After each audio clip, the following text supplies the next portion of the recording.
খেলার খবর, বাফুফেতে কাজী সালাউদ্দিনের কমিটির মেয়াদ শেষ হচ্ছে ৩ অক্টোবর। ২৬ অক্টোবর নির্বাচন। এসবের মাঝেই নভেম্বরে ফিফা প্রীতি ম্যাচ খেলবে বাংলাদেশ। জামাল ভুঁইয়াদের নিয়ে পরিকল্পনা আছে ত্রিদেশীয় টুর্নামেন্ট খেলার। এদিকে বাফুফে ঠিক করতে চাইছে হেড কোচ হাভিয়ের কাবরেরার ভবিষ্যৎ। মেহেদী নাইমের রিপোর্ট। এমন কি কোনো ঘটনা আছে যে বাফুফে থেকে আপনি টাকা পাবেন? বাংলাদেশ সুপার লিগ করার জন্য, তো এইটা করার জন্য ফুটবল ফেডারেশন আমরা একটা চুক্তিও করেছিলাম, 50 লাখ টাকা অ্যাডভান্সও দিয়েছিলাম। এইটা তো কোনো রিফান্ড নাই, কোনো কিছু নাই। আদৌ তারা এটা দেখিয়েছিল কিনা, কি করেছিল কিনা আমরা জানি না, সেটাকে আমরা এভাবেই গেল 17 বছর চলেছে দেশের ফুটবল। অর্থ লুটপাট, নির্দিষ্ট একটি রাজনৈতিক দলের ছত্রছায়ায় জবাবদিহিতাও নেই। ফলাফল, ফিফা কর্তৃক বাফুফের সাধারণ সম্পাদক নিষিদ্ধ, দেশের ফুটবলের র্যাঙ্কিং তলানিতে।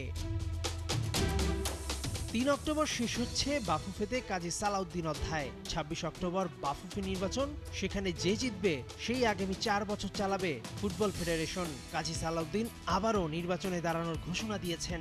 এসব নিয়ে ব্যস্ত থাকায় অক্টোবর ফিফা উইন্ডো থাকার পরও খেলতে যেতে পারছে না জামাল ভুঁইয়ারা। আসল কথা, টাকা নেই। আমরা এএফসি এশিয়ান কাপ কোয়ালিফায়ার্সের ম্যাচ হচ্ছিল মার্চের উইন্ডোতে, 2025-এর মার্চের উইন্ডোতে। তো আমরা ওইখানে ভালো ফলাফলের জন্য আসলে আমরা প্রস্তুতি হিসাবে কিন্তু সেপ্টেম্বরের উইন্ডোতে ভুটানের সাথে দুটি ম্যাচ খেলেছি, এবং আমরা অক্টোবর এবং নভেম্বর পাশাপাশি দুইটা অল্প সময়ের ব্যবধানেই আমাদের দুইটা উইন্ডো।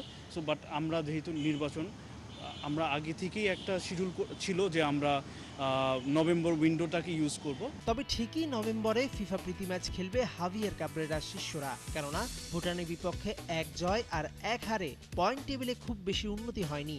আগামী বছর মার্চে এশিয়ান কাপ বাছাই পর্বে পয়েন্ট না বাড়ালে খেলা কঠিন, যেখানে ইতোমধ্যে কোয়ালিফাই করেছে শ্রীলঙ্কার মতো দেশ। বাংলাদেশের সঙ্গে খেলতে একটি দেশ রাজিও আছে। গুঞ্জন, ত্রিদেশীয় সিরিজ খেলার আমন্ত্রণও পেয়েছে। নভেম্বর উইন্ডোতে আমরা আসলে বিভিন্ন দেশের সাথে যোগাযোগ করছি, এবং অলরেডি আমাদের দুটো দেশ অলরেডি ইনভাইট করেছে একটা ত্রিদেশীয় টুর্নামেন্টের জন্য। আরেকটা যদি বলি, একটা দেশ বাংলাদেশে এসে খেলার, অথবা ওদের ওখানে যাওয়া যায় কিনা। তো আমরা একটু আলোচনা করে কোচের সাথে কথা বলে আমরা আপনাদের বিস্তারিত পরবর্তীতে জানাবো। গেল বছর নিজের বেতন বাড়িয়ে নেয়া হাভিয়ের কাবরেরা 2024-এ এসে ফ্লপ। চলতি বছর 8 ম্যাচ খেলে জয় মাত্র একটিতে। ক্যারিয়ারে এর আগে কখনো জাতীয় দলকে কোচিং না করানো এই কোচকে আগামীতে রাখবে কিনা সে বিষয়েও প্রস্তুত হচ্ছে রিপোর্ট। ওইখানে আমাদের টিম ম্যানেজার আছে, কোচ আছে, তারা আমাদের আসলে অফিসিয়ালি রিপোর্ট জমা দেয়। তো তারা রিপোর্ট জমা দিলে আমরা সভাপতি মহোদয় বলেন, আমাদের ন্যাশনাল টিমস কমিটি বলেন, তাদের সাথে আমরা আলাপ আলোচনা করব। অক্টোবরে মেয়েদের সাফ শিরোপা ধরে রাখার মিশনে নেপালে খেলতে যাচ্ছে বাংলাদেশ। আছে বয়সভিত্তিক টুর্নামেন্টও। তবে মাঠের খেলার চাইতে মাঠের বাইরের প্রেক্ষাপট আলোচনায় থাকা দেশের ফুটবলে হট টপিক। নির্বাচনে কাজী সালাউদ্দিনের প্রতিপক্ষ হচ্ছে কে? মেহেদী নাইম, ৭১।